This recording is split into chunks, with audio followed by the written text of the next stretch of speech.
Hello and welcome to the latest instalment of the Market Financial Solutions Let's Talk Property podcast. Before we dive into today's episode, I want to take a moment to share a quick disclaimer. Market Financial Solutions are a bridging loan and buy-to-let mortgage provider and are not legal, financial, investment or tax advisors. This content is for informational purposes only and does not and should not be considered to constitute legal, financial, investment or tax advice or be relied upon by any person to make legal, financial, investment or tax decisions. Therefore, investors are encouraged to seek appropriate professional advice.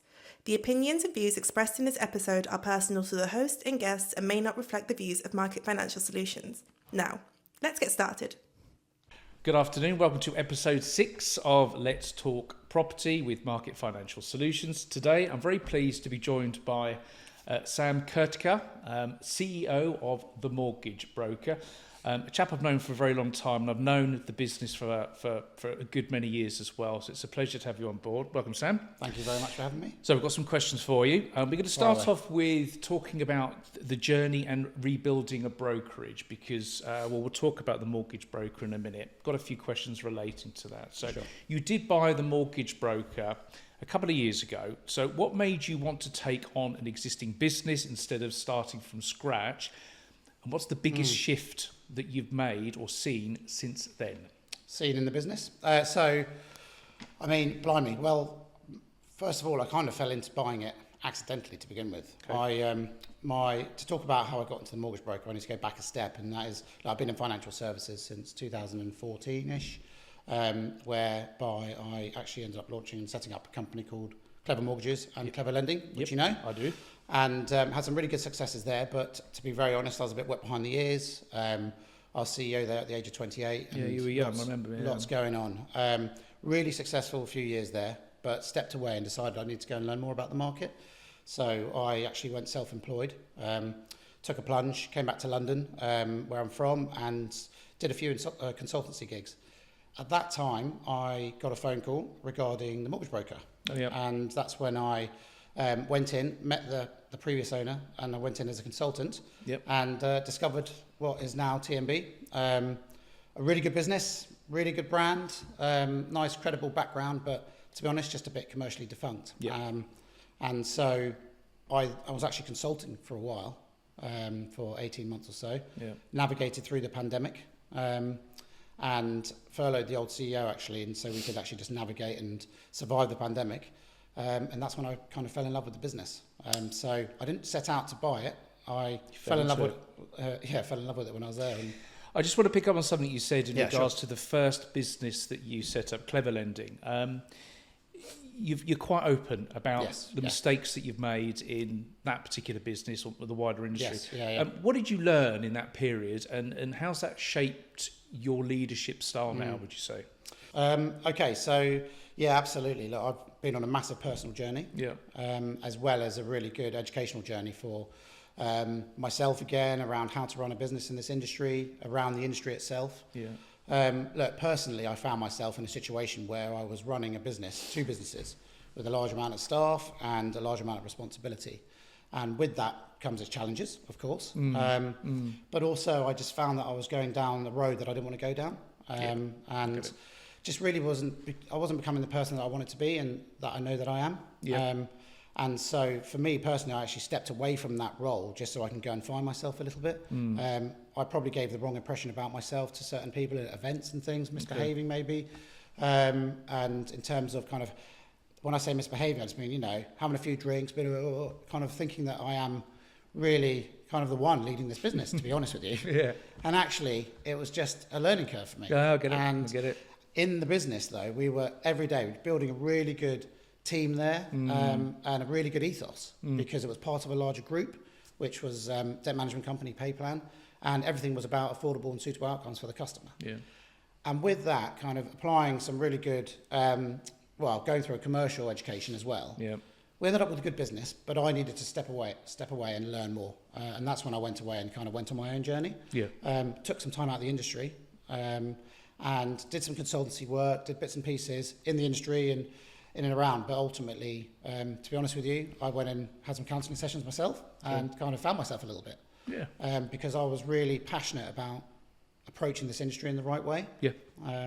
To which now I believe we're really doing in the mortgage broker. Yeah. And I think that's what the industry is about. If you do things in the right way, you can have a really good business. No, I get it. Thanks for being open about that. It's very insightful. We're going to move slightly towards your business philosophies and values on this one. So you've built an advisor-led, personality-driven firm, and you've got some good personalities within your firm.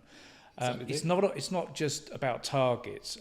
So why is that model important to you, and what does it look like in practice? Okay, so look, first and foremost, it's really important to me because I genuinely believe that in this industry, whether you're employed or self-employed, as a mortgage advisor, whichever products you're advising on, it's between yourself and a customer, and the customer's going through a really important stage of their financial life. Yeah. And ultimately, you need to be supporting that customer and looking after them like it's your own business. And it can be an isolating world. Yeah. And especially now with the changing nature of the working environment, working remotely and so on, it's really important that you let people be themselves and ultimately allow them to grow as they want to grow within that environment. Yep. And so with that, our business really, to put that into kind of a bit more actual kind of sense as to what we're doing, is we have built a business which you can almost plug in and play. My passion and kind of my role I see is giving the staff a really good, credible business and brand to want to work for, and to really believe in the service that we're delivering. And ultimately, I want them to do what they're good at and let them be who they want to be. Yes, of course, we have to do things in the right way. We have our expectations and service standards, but ultimately, it's important to let them do what they want to do. It's interesting you said that, because I think that the next question is going to flow nicely into your business model, and that's about AI. Yeah, okay. We've talked about it previously. So how do you balance technology and AI with the human side of the business you've been talking about, especially when trust and personality matter so much, really? So how's the balance there? So I think, first and foremost, I don't think anything digital, any form of AI needs to take away the personal touch. Yeah. And there's a lot of conversations around the changing nature of what a mortgage broker's role is, mortgage advisor's role. And ultimately, I think technology is there to support that. In a business where the customer profile is changing all the time, and especially rapidly changing at the moment, the business has to move with that. And in order to move, you cannot be rigid. Yeah. You have to move and you have to evolve. Now, we are not perfect in any way, shape or form when it comes to technology, or in any way, shape or form am I an expert in AI. There are people that know far greater things than I do. But ultimately, what I'm trying to do is embrace what is happening in the market with the changing nature of the customer profile and marry those two things together, that our advisors can feel free to be themselves and do things quickly. And I've got a tagline which I'm kind of using in our business, which is where digital speed meets human trust. And that's ultimately what we're trying to do. I'm going to come back to AI a little bit later on, just one final question, but I just want to go back a step and just hit on something you've talked about in regards to the client relationship and how the advisor forms a relationship. So you do talk about doing the right thing by the client and the advisor. Yeah. But what does that actually look like on a day-to-day business inside of your business, on the day-to-day kind of pattern, if you like? By doing things for the customer, you mean? I think so, yeah. So I think, first and foremost, it's really about making sure that we give the time to the customer. Yeah. And the broker, the advisor, anyone who's in this industry, whichever the product that you're looking at and talking about, it's about understanding that customer need. Yeah. Now, I think technology can help speed things up, but we don't want to churn through business. Yeah. We don't want to churn through clients. We don't want to make sure, I've always said, and people might say that's ridiculous, it's a commercial business, but right now I would rather have advisors producing a certain amount of mortgages rather than try and get 50% or 100% more and do it in the wrong way. Spot on. Yeah. And so that's the model we want. I think if you do the right thing by the customer, you can make money.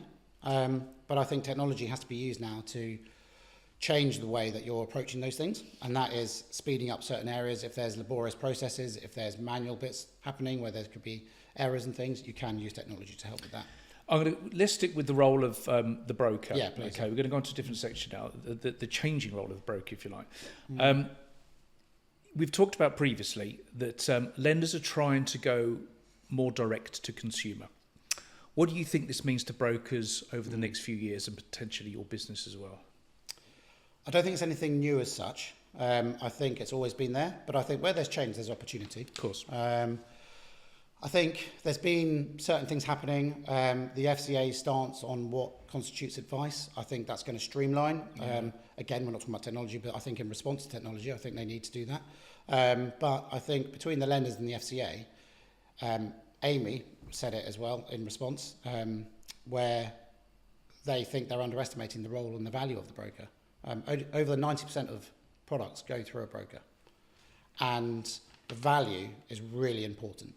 And so a mortgage advisor's role really needs to focus on that personal touch, making sure they have that knowledge, making sure they have that understanding.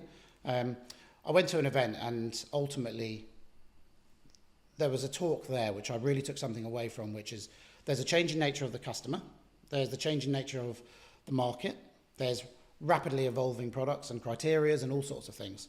So of course technology can't take that over. Of course going direct to the consumer, the lender can't cut out the broker, but these are just things that it doesn't matter how many they are. AI, for example, can take any set of criteria and take any set of customer profiles and match them together. Yeah. What we have to make sure we do is add value to that journey. And the value to that journey is making sure there's that personal touch, that real advice, and making sure they have a full, clear picture of the playing field.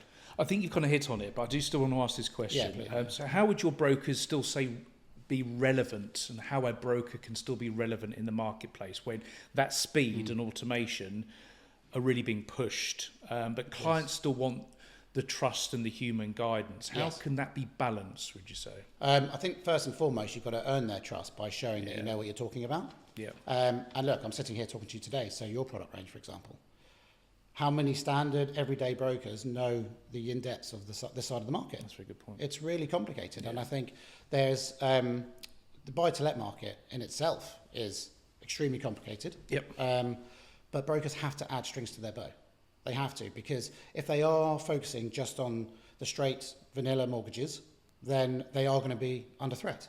Because ultimately, in order to continue being of value to the customer, you have to evolve in your knowledge. Yeah. Now, I'm saying this, and I'm not a mortgage advisor, so it's very easy for me to say that. But ultimately, that's how I want our business to be. We need to make sure that we're understanding. So we're constantly doing training on things to make sure that we can add those strings to our bow by learning other areas of the market. And I think that's how you'll get the customer's trust, by solving one problem, you can help with another. I think you're absolutely right. I'm going to finish off really with the last couple of questions, just flick more towards the technology and AI in the future. That's all right. Yeah. So just got a couple of questions here. You've said the business you're building now is a reflection of where the market's heading in the next 2 to 5 years. What does the future look like on that side? Did I say that? That's a punchy statement. Isn't it?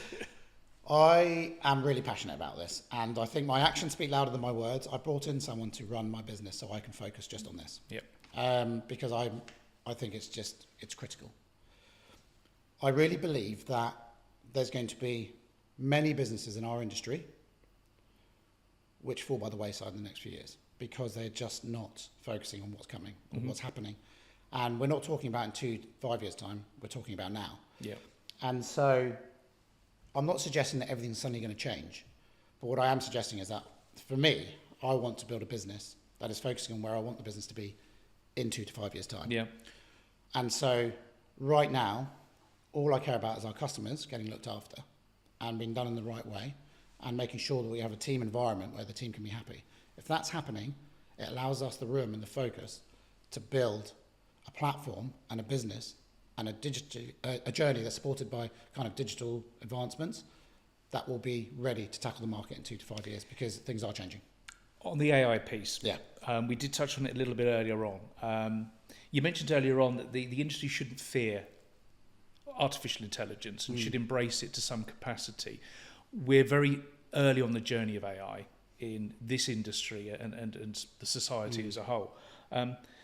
When you say the industry shouldn't fear AI, what do you mean by that? Can you kind of expand, and where do you think the opportunities would lie for mortgage broker businesses and your business as well?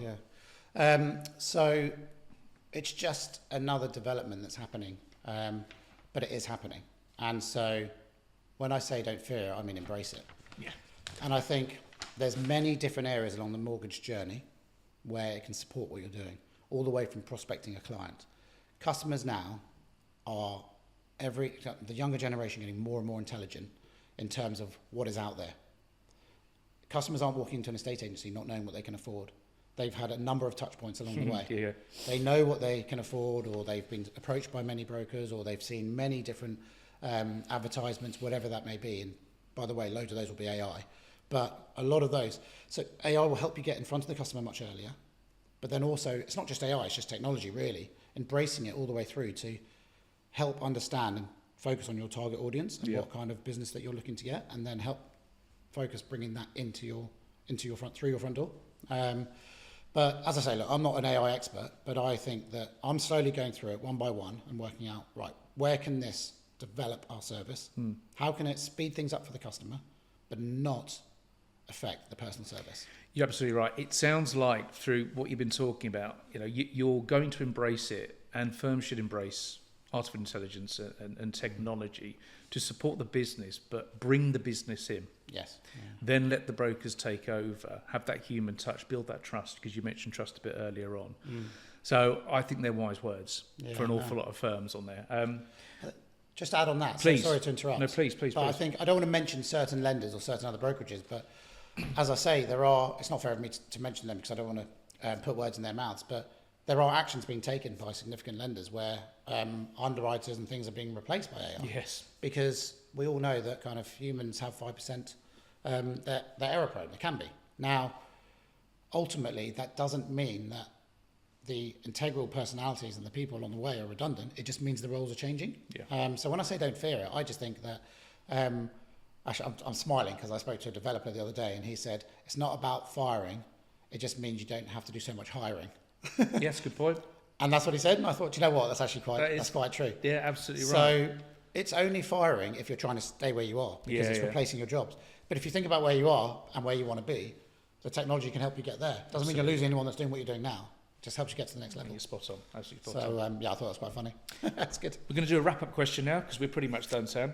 To close this out, what are the 3 things you believe every mortgage business needs to focus on now and to stay relevant and thrive over the next 5 years? You probably touched on a few of these already, but if you could summarise on 3 things, would you say? Yes. Okay. So,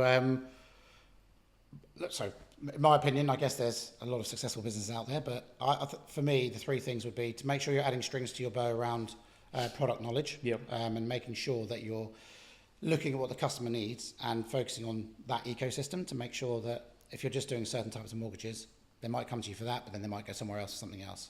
And if that other business is doing both products, then they're going to take that customer. The second thing really is, I think, don't forget, even though there's this fury of technology, don't forget the value of the people in the team. I think all the best businesses in our industry are built around great personalities and really interesting people and very, very knowledgeable people, some of which I've learned from. So I think don't let it replace the human touch. But the third one will be, and not contradictory, but therefore don't ignore it and don't be scared of it. Embrace it and see how you can utilise it to help develop the business. Perfect. Sam, it's been an absolute pleasure. We've gone through quite a journey there in regards to your past, your current business and where the future lies. Thank you very much for your time. Thank you very much. Thank you for having me. More than welcome, Sam. If you enjoyed this episode, don't forget to subscribe, rate and share it. You can access our previous episodes in all of the usual places, as well as on our website at www.mfsuk.com/podcast. You can also stay connected with us on Instagram at mfs_LTP. See you next time.